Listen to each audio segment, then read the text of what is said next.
नमस्कार, आप देख रहे हैं न्यूज फ्रीक्वेंसी और मैं हूं आपके साथ खुशी। आइए नजर डालते हैं आज की बड़ी खबर पर। चौथा आरोपी लंबित है। सूरत क्राइम ब्रांच को मिली सफलता। एनडीपीएस मामले में 4 और आरोपी गिरफ्तार।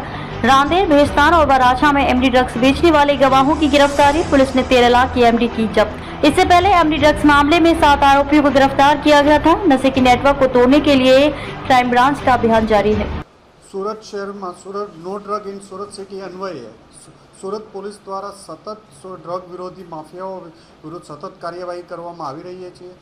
ગયા લાસ્ટ વીકમાં 23 જૂનના રોજ सूरत क्राइम द्वारा एक જ દિવસમાં 5 કેસ કરવામાં આવ્યા હતા, જેમાં રેલવે સ્ટેશનથી 250 ગ્રામ 253 ગ્રામ જેટલું પકડ્યા પછી અલગ અલગ 5 રેડો કરવામાં આવી હતી, જેમાં 350 ગ્રામ જેટલું પકડવામાં આવ્યું હતું અને 7 આરોપીની ધરપકડ કરવામાં આવી હતી, જેમાં અડાજણ અઠવા પોલીસ સ્ટેશનમાં 2 ગુના, રાંદેર પોલીસ સ્ટેશનમાં 1, પાલમાં 1 અને ડીસીપી પોલીસ સ્ટેશનમાં 1 ગુનો દાખલ કરી અને 7 આરોપીની ધરપકડ કરવામાં આવી હતી।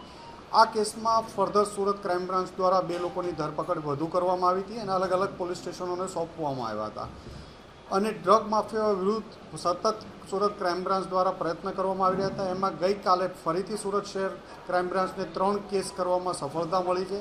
સૌપ્રથમ રાંદેર વિસ્તારમાં ઋષભ 4 રસ્તાથી અડાજણ પાટિયા તરફ જઈએ છીએ, ત્યાં આઈઓસીના પેટ્રોલ પંપ પાસે અશરફ અલી સૈયદને પકડવામાં આવ્યા હતા, જેની પાસેથી 23 થી 24 ગ્રામ જેટલું એમડી મળી આવ્યું હતું અને આની પૂછપરછમાં રાંદેરનો રહેવાસી છે અને એના ઘરેથી વધુ ફર્ધર રેડમાં સર્ચ દરમિયાન એના ઘરેથી 7 ગ્રામ જેટલું 7 થી 8 ગ્રામ મળ્યું। એમ ટોટલ એની પાસેથી 32 ગ્રામ જેટલો મુદ્દામાલ 3,20,000નો કબજે કરવામાં આવ્યો હતો, જે પીઆઈ કેઆઈ મોદી અને એમની ટીમ દ્વારા કરવામાં આવ્યું હતું। સાથે સાથે એ જ સમયે પોલીસ ઇન્સ્પેક્ટર એસએન પરમાર અને એની ટીમ દ્વારા ભેસ્તાન ગણેશ કૃપા ઇન્ડસ્ટ્રીયલ એસ્ટેટમાં પણ એક રેડ કરવામાં આવી હતી, જ્યાંથી નિર્મિત જાડેજા પાસેથી 80 ગ્રામ જેટલું એમડી મળ્યું હતું અને આ એમડી ક્યાંથી આવ્યું એ તપાસ કરતાં એ જયેશ મકવાણા નામનો એક ઇસમ છે, જે વરાછાનો રહેવાસી છે, એની પાસેથી મેળવેલાનું મળ્યું હતું।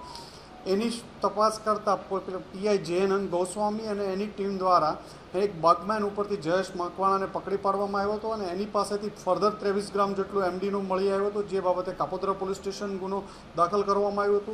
અમે એક જ દિવસમાં ફરીથી સુરત ક્રાઇમ બ્રાન્ચ દ્વારા 3 કેસ કરવામાં આવ્યા હતા અને 136 ગ્રામ જેટલું એમડી પકડવામાં આવ્યું હતું અને 13,60,000નો મુદ્દામાલ કબજે લેવામાં આવ્યો હતો।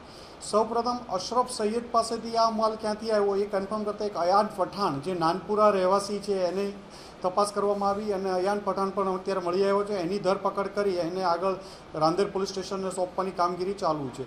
આમ હજી આગળના સમયમાં ડ્રગ માફિયાઓ વિરુદ્ધ સુરત પોલીસની ટીમ વધુને વધુ સખ્તાઈથી કામ કરશે અને આ ફિલ્ડમાં લોકોને ડ્રગ મુક્ત કરવા માટેની એક ઝુંબેશ જે ઉપાડી છે એ પૂરી મહેનતથી સુરત પોલીસ દ્વારા કરવામાં આવી રહી છે।